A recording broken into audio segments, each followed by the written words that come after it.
Pak, Bu, Pak, tahu nggak betapa perjalanan saya capek sampai ke sini? Saya dari Makassar, naik mobil ke Pindrang, karena acara saya tadi pagi di kantor Bupati Pindrang. Naik mobil lagi ke Parepare, naik mobil lagi ke sini, berjam-jam baru sampai. Kenapa saya paksakan datang ke sini? Karena saya menghormati undangan Bapak Ibu sekalian. Jadi tolong hargai itu perasaanku. Kalau saya ceramah simpel itu HP cilaka. Ini serius, jangan ketawa, serius kayak ini. Jangan mau siaran langsung. Kalau kau siaran langsung nanti ada kesalah ngomong saya viral lagi.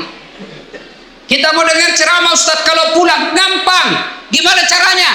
Buka ke YouTube, tulis Dasat Latif, ceramah Isra Mi'raj Wajo, keluar mini di sini. Kalau kau rekam sendiri, gambarnya tidak bagus karena HP-mu sudah kabur. Nonton kok, sudah itu kau nonton, jangan lupa like and share. Ya, jelas ya? Simpan HP. Fakhalaidan. Bismillahirrahmanirrahim. Innallaha wa malaikatahu yusalluna 'alan nabi. Ya ayyuhalladzina amanu sallu alaihi wa sallimu taslima. Sesungguhnya Allah dan para malaikatnya bersalawat kepada Rasulullah Muhammad sallallahu alaihi wasallam. Maka wahai orang-orang yang beriman, bersalawatlah kalian kepada Rasulullah dengan sebaik-baik salawat. Pak Bupati mohon izin, orang masuk surga bukan karena tidak ada dosa. Kalau orang masuk surga karena tidak ada dosa, tidak ada isinya surga, ada semua dosa tak. Lalu kenapa orang masuk surga Ustaz? Ketika ditimbang dosanya dengan kebaikannya, amalak madecenna siba amalak maja, itimbangi ternyata matanai amalak madecenna daripada dosa-dosana, namomi selisihnya 0,1%. Jadi ketika Bapak ditimbang pahalanya lebih banyak pahala mega dosana tapi mega piamalakna, lebih masuk ke surga. Sekarang pahala bapak-bapak kita itu, siapa yang tahajud tadi malam? Tidak ada. Siapa yang puasa Senin Kamis kemarin? Tidak ada. Siapa yang haji tiap tahun? Tidak ada. Siapa yang baru pulang umroh? Tidak ada. Lalu kalau itu ji pahalamu mau masuk surga, dena gena. Maka ketika kumpul seperti ini, kasih banyak amalmu dengan bersalawat.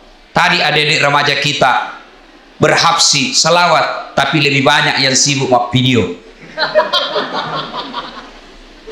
Maka saya mau ajak kisah salawat. Bisa? Bisa? Saya mau dengar mana lebih kencang suaranya perempuan daripada laki-laki. Bisa? Bapak-bapak diam, kita dengar dulu ibu-ibu. Ayo Bu, jangan mau kalah sama suami. Salawat, ikut sama saya Bu. Ayo. Salatu. Ayo, yang di atas. Yang di atas, ayo. Ala toha. Yang di atas, yuk. Salatullah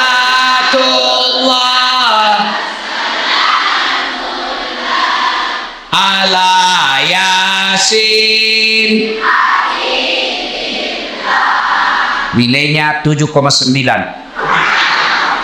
Nah, ibu-ibu diam. Sekarang bapak-bapak, ayo Pak, ajak tanpa kasih Riki. Ayo, kasih keluar suaranya Pak. Yuk. Salamullah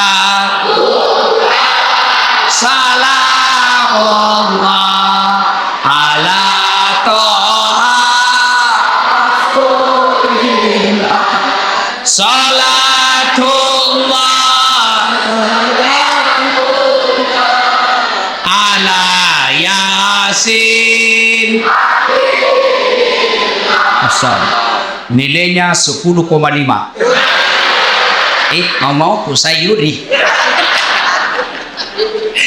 Ibu bapak saudara-saudara sekalian, teristimewa Pak Bupati Bapak Dr. Haji Amran yang saya hormati, dan seluruh aparat sipil, polisi, tentara yang hadir di tempat ini, anggota DPR yang hadir di tempat ini, saya mohon maaf tidak sebut satu-satu, samping karena keterbatasan waktu, juga karena saya tidak tahu nama tak. Nah, dalam Islam ada dua nama tahun yang aneh-aneh. Kenapa aneh? Lain-lain. Satu, tahun gajah. As-Sujajina Nabitta. Yang kedua, tahun duka cita. Mamirajana Nabitta. Kalau maulid digambarkan dalam lagu, pada zaman dahulu kala, pada zaman jahiliyah, lahirlah seorang rasul yang terakhir dan mulia. Itu maulid. Kalau Isra Mi'raj lagunya apa? 27 Rajab Nabi Muhammad diisrakan dari Masjidil Haram ke Masjidil Aqsa. Itu lagunya ibu-ibu zaman dulu. Kau makelong ibu-ibu Riolo, ada dakwah di dalamnya, ada sejarah.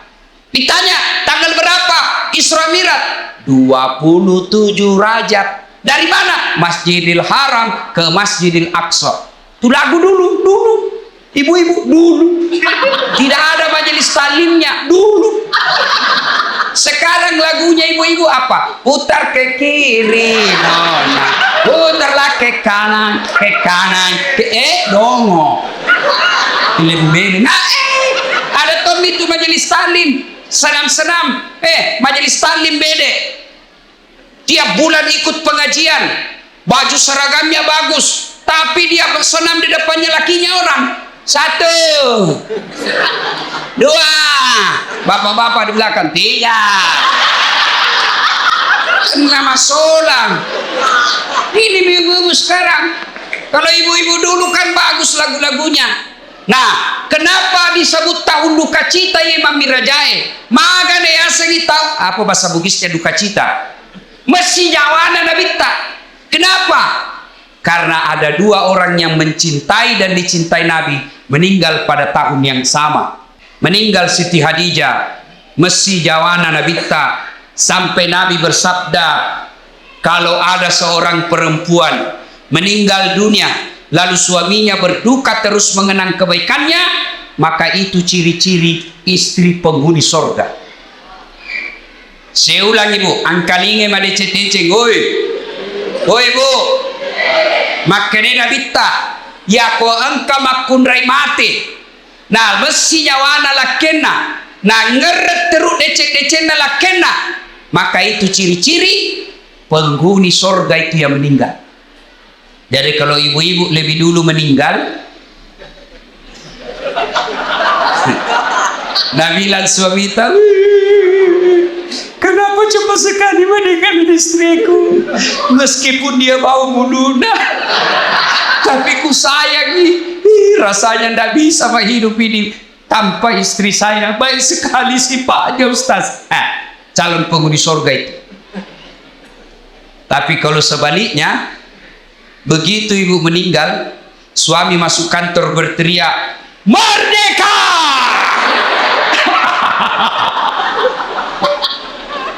Calon penghuni neraka itu.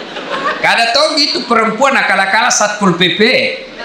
Periksa terus HP-nya suaminya. Bagaimana ndak turun kena COVID suamimu? Kenapa bisa Ustaz? Setiap kau periksa HP-nya suamimu pasti turun imunnya. Tasil mat.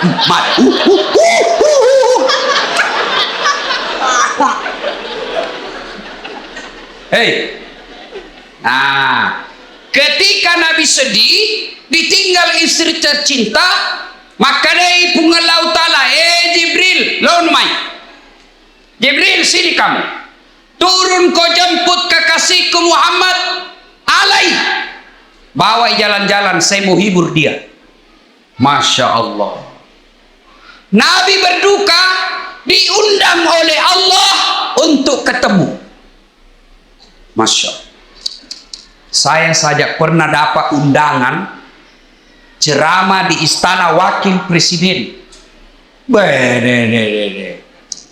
Itu undangan Saya bawa pulang kampung. Saya kasih lihat semua pokok di kampung. Hei, wakil presiden, kita kok cude capok. Coba, itu baru wakil presiden ngundang, sudah bangga.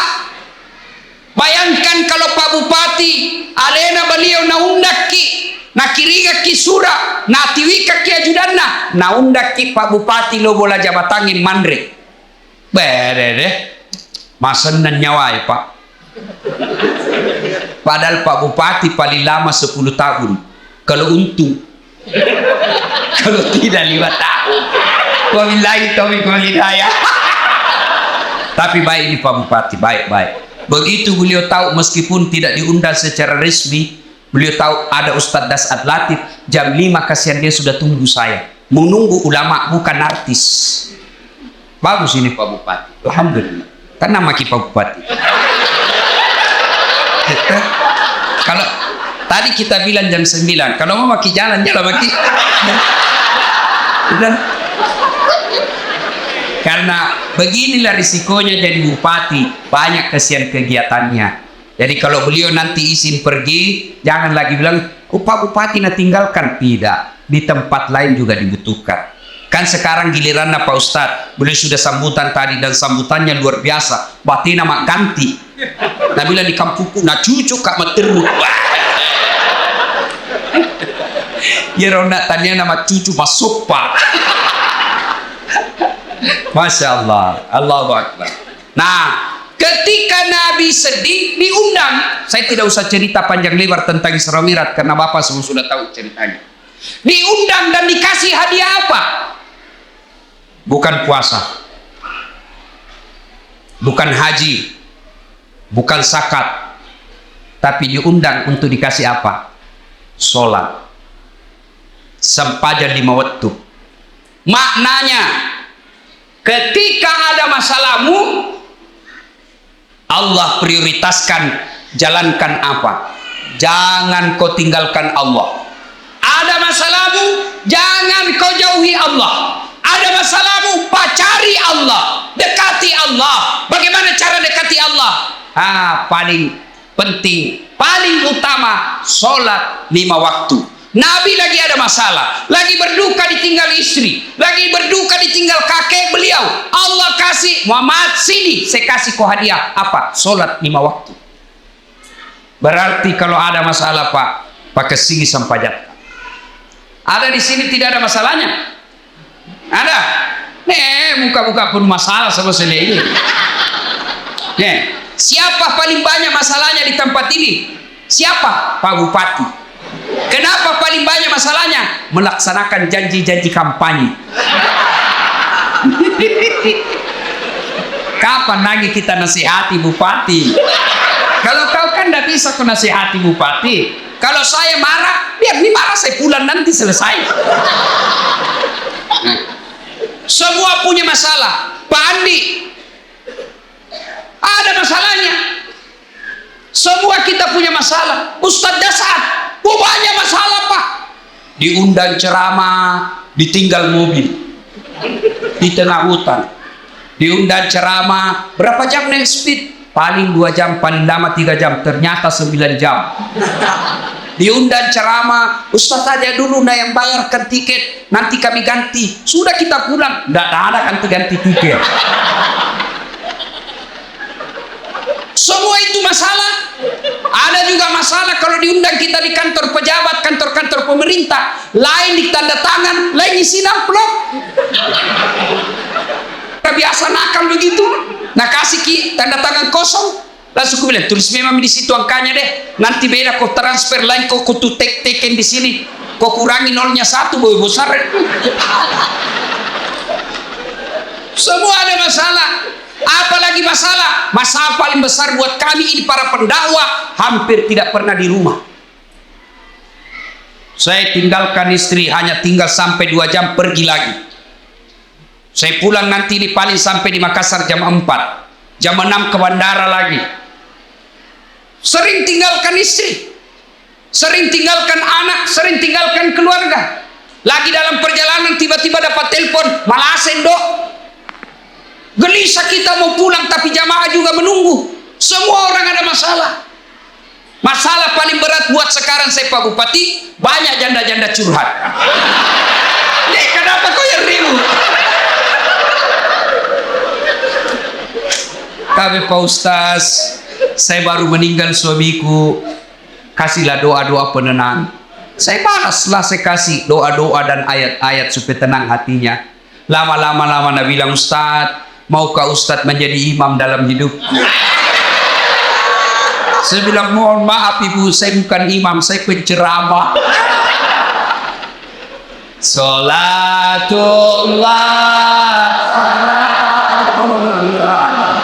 ala toha rasulillah. Salatullah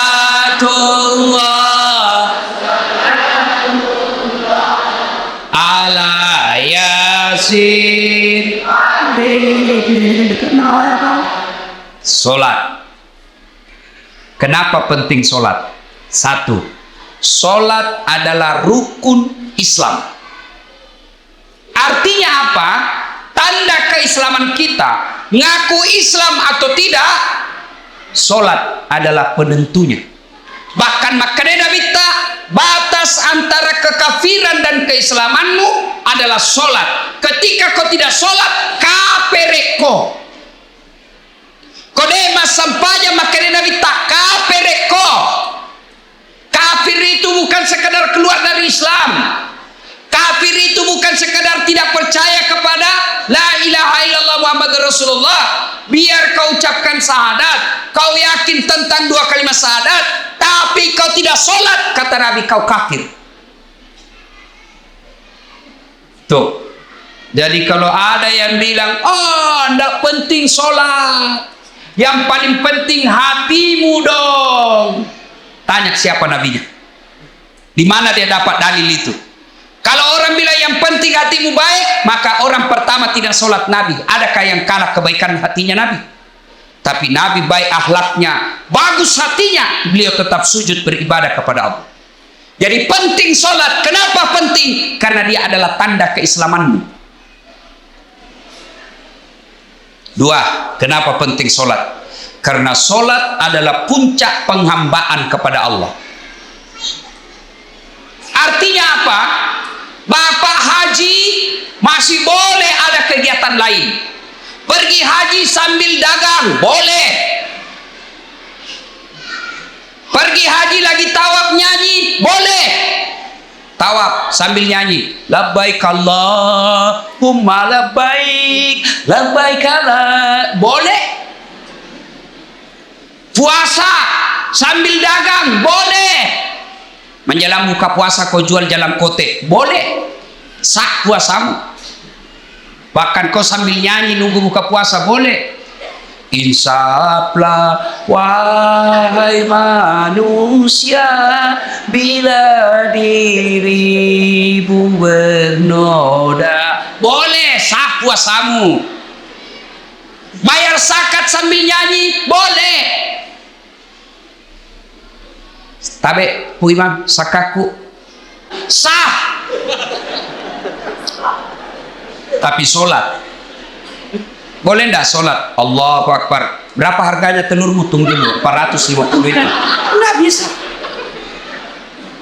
Boleh ndak kau sholat sambil menyanyi Allahu Akbar, begadang jangan begadang, beling-beling. Nah, kenapa penting sholat? Karena sholat adalah puncak penghambaanmu kepada Allah. Maknanya apa? Bapak tidak puasa, tetap Islam. Bapak tidak haji, tetap Islam. Bapak tidak bayar zakat, tetap Islam. Tapi ketika kita tidak sholat, buka Al-Quran surah Al-Fat 29. Muhammad Rasulullah walladzina ma'ahu asidda walal kuffar ruhama'u bainahum tarahum rukka'an sujada yabtaguna fadlan minallahi wa ridwana simahum fi wujuhihim min asari sujud. Tanda umat Muhammad itu rukka'an sujada, kamu lihat mereka rukuk dan sujud. Maka Bapak Ibu, selesai Isra Mi'raj, perbaiki sholat. Ustadz, kenapa ini anakku nakal? Lihat sholatnya. Kenapa ini istriku tidak mau nurut? Lihat sholatnya. Kenapa ini bisnisku gagal terus? Lihat sholatnya. Tidak mungkin Allah sengsarakan hidupnya orang yang baik sholatnya. Tidak mungkin.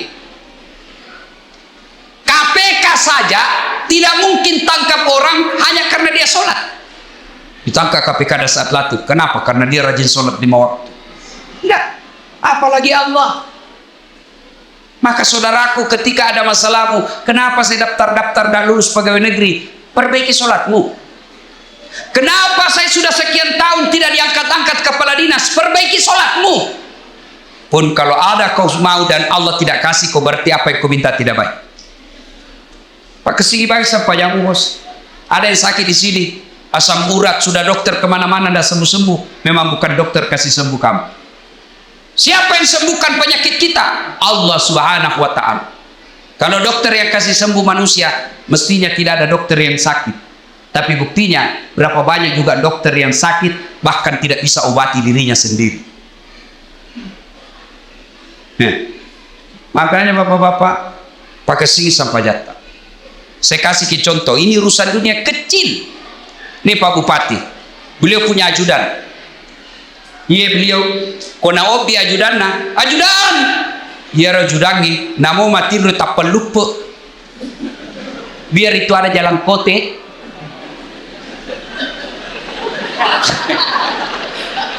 Iya Pak. Kira-kira ada ajudan dipanggil ajudan. Tunggu dulu Pak. Ipadeteko. Coba. Bagaimana hidup tidak susah? Ya, Bapak berdoa, ya Allah, perbaiki ekonomi. Ya Allah, sembuhkan penyakitku. Ya Allah, bahagiakan kami. Allah dengar itu doamu. Nang kali mana puangnya? Maka dari puangnya, hayya alal falah. Lono mai. Lono mai, walekko irum sapai, walekko irum lau, lono mai. Itu artinya hayya alal falah. Meko, walekko. Tapi kalau Allah ya alal falah, apa kita bilang? Tunggu, engkau panggeli. Maka dia panggil urusan di pada panggelimu. Maka ibu bapak, saudara-saudara sekalian, perbaiki sholat. Kalau sholat baik, kecil buat Allah kasih kalian apa ya? Saya sudah sholat Ustaz, jangan cukup sampai di situ. Mari, sholat jamaah. Alhamdulillah, masjid kita cantik. Saya terpesona. Sholatullah. Ayo keras. Ala toha. Ayo keras. Sholatullah. Salamullah.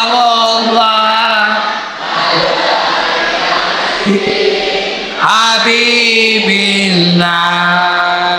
Ibu bapak saudara-saudara sekalian, nah agatosi ro bahayana kodit tamas sampajang. Hukumannya 1, buka Al-Quran surah Al-Hajj ayat 47. Di situ Allah jelaskan, 1 kali kau tinggalkan sholat, Allah hukum kalian 1 hari di neraka. Berapa yang disebut 1 hari di neraka? 1000 tahun dunia. Jadi kode mas sampaja subuh nak bos, sieso ko itu no ko neraka. Siagi asa sieso si 10 tahun lino.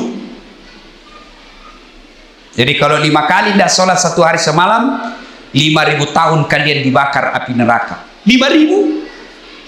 Ada di sini 150 tahun umurnya. Ada 80 saja paling gagah mau kok. Malidu no. Pembantumu kau kira istri. Iya, ayo. Hati-hati. Pikirkan bagi mereka yang malas sholat. Nabi bersabda, as-salatu miftahul khair, as-salatu imanuddin, as-salatu miftahul jannah. Sholat itu kunci kebaikan. Sholat itu kuncinya surga. Sholat itu tiang agama. Tidak ada sholat, tidak ada tiang agamamu. Tidak ada sholat, tidak ada kunci surgamu. Tidak ada sholat, tidak ada kunci kebaikanmu. Maka begitu kalian tidak sholat, Allah perlihatkan semua pahalamu. Dashat, ini puasa Ramadanmu, 40 tahun kau puasa. Ini hajimu 2 kali kau haji. Ini umrahmu 4 kali umroh. Ini kau punya sedekah. Ini kau bangun masjid. Ini silaturahmimu. Ini papa bukamu. Banyak amalmu. Kegi kuncinya. Apa kuncinya? Sholat 5 waktu. Tidak ada. Allah berfirman, semua amalnya dihapus. Hati-hati kalau bapak tidak sholat. Gagal gunana. Pertama kali bapak diperiksa ketika sudah masuk di kubur, bukan haji, bukan sedekah, bukan zakat. Pertama kali diperiksa di akhir di kubur nanti, sholatnya. Maka Nabi ya kau makasih sampai jannah, amala madecena di parisamanan nih. Kode nama kasih sampai jannah, amalana langsung hapus, tidak ada gunanya. Hati-hati. Itulah sebabnya ketika orang mau sholat, malaikat berusaha menggagalkan, karena sholat adalah kunci dari semua kebaikan. Alhamdulillah. Bapak-bapak yang sudah rajin sholat, alhamdulillah. Tapi yang belum sholat, hati-hati. Kita juga yang sudah sholat, perbaiki lagi kualitasnya. Jangan sampai sholat 30 tahun sholat tapi masalah tidak mau berhenti dalam hidup. Kenapa? Karena kita main-main sholat. Allah.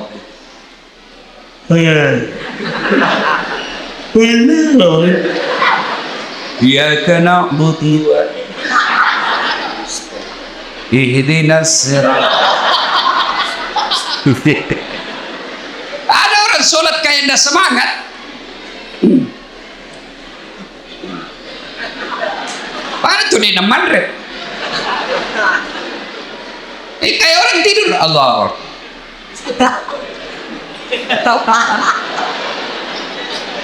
Itu ketemu Allah begitu. Ada juga yang terlalu semangat. Allahu Akbar. Biga fagur kuma sampanya makeji cilaka. Kau ketawa karena ku bayangkan dirimu sendiri. Oh, sholat kayak ditiup angin. Ada juga sholat standar samping. Pada cengi bos. Ada juga sholat kul-kul. Komas sampanya lagi kul-kul tidak baca. Malas itu apa tuh? Allah. Saya tanya ini, kenapa kau itu cepat sekali sholat? Tidak sampai 3 menit. Apa nak bilang? Ku hafal mi ustaz. Sudah lebih 10 tahun jadi ku hafal. Kalau soal hafal sholat, bilang ku saja Allahu Akbar. Tuhan bacaannya sama di kemarin. Assalamualaikum warahmatullahi wabarakatuh. Ayo, tidak ada gunanya Isra Mi'raj begini kalau bapak belum memperbaiki sholat. Saya yakin saudara-saudaraku, orang Wajo bagus agamanya, rajin sholatnya.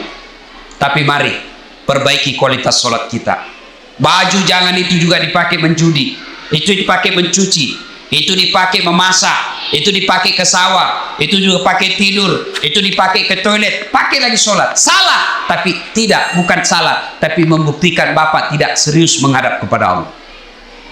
Usaha ke utama kita sempajang selenger wajuta khusus ketemu dengan Allah. Ada yang tanya saya, Ustaz, boleh itu sholat tidak pakai celana dalam? Bapak-bapak tanya begitu. Boleh, tapi bayangkan itu kalau ruku kok tali.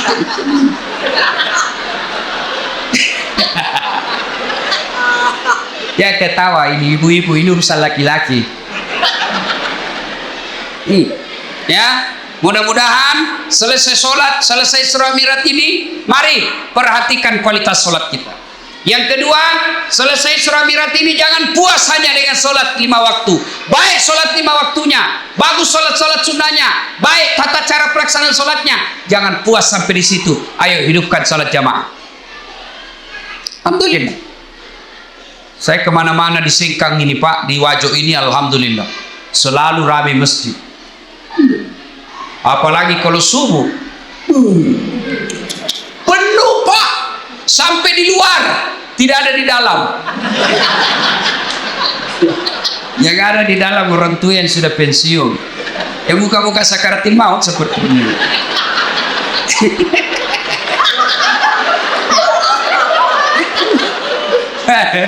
Akhirnya sampainya subuh lomba batu. Iya.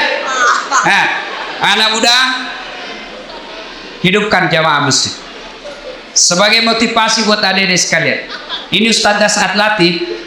Sejarah perjalanan hidup saya, tidak pernah sekolah pondok, tidak pernah masuk hafiz, tidak pernah hafal Quran. Saya SD, SMP, SMA. SMA ku jurusan fisika, S1, S2, S3 komunikasi. Saya ngajar di UNAS Sospol. Bayangkan, apa mata kuliah saya ajar? Teknik olah vokal. Apalagi saya ajar? Fotografi, cara memfoto. Apalagi saya ajar? Teknik lobby dan presentasi. Tapi alhamdulillah bisa jadi ustadz yang seperti Pak Bupati katakan sekarang, tidak ada kalah banyak penontonku di YouTube. Sekarang sudah lebih 200 juta. Nih, apa sebabnya kira-kira? Ya, karena saya belajar di masjid. Saya tidak pernah pondok, tapi saya rajin ke masjid. Maka adik-adik sekalian, kalian yang masih nuntut ilmu, kalian yang masih mau mencari masa depan, membina masa depanmu, ayo hidup kau di masjid. Kalau kau urusi masjid, insya Allah Allah yang urus hidupmu. Kecil buat Allah kasih kau pegawai negeri, kecil buat Allah kasih kau rumah, kecil buat Allah kasih kau mobil. Dekati Allah, datang kau di masjid, sholat kau di masjid. Pernah ke penjara? Pernah. Lihat-lihat itu film-film di penjara. Susahnya itu masuk penjara. Itu penjara di Gunung Sari, Makassar. Baru Datsuki. Ada pengamannya situ. Polisi sama satpol. Security. Pintunya dijaga polisi. Masuk baru 5 meter jalan, pintu lagi. Pagarnya besi baja. Jalan lagi 10 meter, pintu lagi, besi baja lagi. 5 pintunya besi, baru bisa masuk ketemu penjara. Tapi meskipun susah begitu masuk penjara, banyaknya penghuninya di dalam. Penuh pol. Masjid tidak ada penjaganya. Buka 24 jam. Tapi kenapa masjid sepi? Itulah sebabnya adik-adik, kalau ada yang bilang susah masuk surga, salah kondi. Masuk sata masuk surga Ustaz, salah kok. Ya rumah susah mata neraka. Susah masuk surga, tidak, yang susah masuk neraka. Kenapa bisa Ustaz? Judi. Bayar atau gratis? Bayar. Narkoba bayar atau gratis? Bayar. Berzina bayar atau tidak? Bayar. Korupsi? Ditangkap polisi. Semua itu pintu masuk neraka, dibayar Pak. Berjamaah gratis, puasa gratis, ngaji gratis, pengajian gratis, zikir gratis, naik haji kalau mampu Pak kok. Dan itu semua mengantar kalian masuk ke dalam surga. Maka dari sekalian Bapak Ibu, ayo hidupkan sholat jamaah. Biasanya orang malas salat jamaah kalau masjidnya tidak cantik. Penceramahnya juga kadangkala neraka saja terus cerita. Mulai salam pertama sampai terakhir neraka saja cerita. Kau dibanting, dilipat, ditusuk pantatmu, dikunting. Dia bilang anak udah jauh kubisik, bikin takut-takut. Ayo, maka alhamdulillah ada keluarga kita, handai tolan kita, si Jita, si Kampota bangun masjid yang cantik ini. Masya Allah Pak, kalau Bapak bangun masjid, datang aja ke masjid itu sudah dilindungi. Di Padang Masar masuk 7 golongan dilindungi. Apalagi kalau Bapak bangun masjid. Kalau Bapak belum bisa bangun masjid, cara makmurkan masjid, datanglah sholat berjamaah di masjid. Ibu bapak saudara-saudara sekalian, banyak yang mau disampaikan, tapi waktu yang terbatas. Insya Allah lain waktu dan kesempatan kita akan lanjutkan. Hikmah terpenting dari Isra Mi'raj ini sholat. Dek gaga gunana poleki Imam Miraja tiap tahun. Selalu dengar ceramah, tapi sholat tak belum bagus, tidak ada gunanya. pun. Kalau kita sudah sholat, mari tingkatkan kualitasnya, perbaiki rukun-rukun dan syarat-syaratnya. Kalaupun sudah lengkap semua rukun dan syaratnya, jangan puas sampai di situ, mari lengkapi dengan datang sholat berjamaah di masjid. Bapak Ibu saudara-saudara sekalian, inilah tausiah kita pada taklim kita kali ini. Mudah-mudahan ada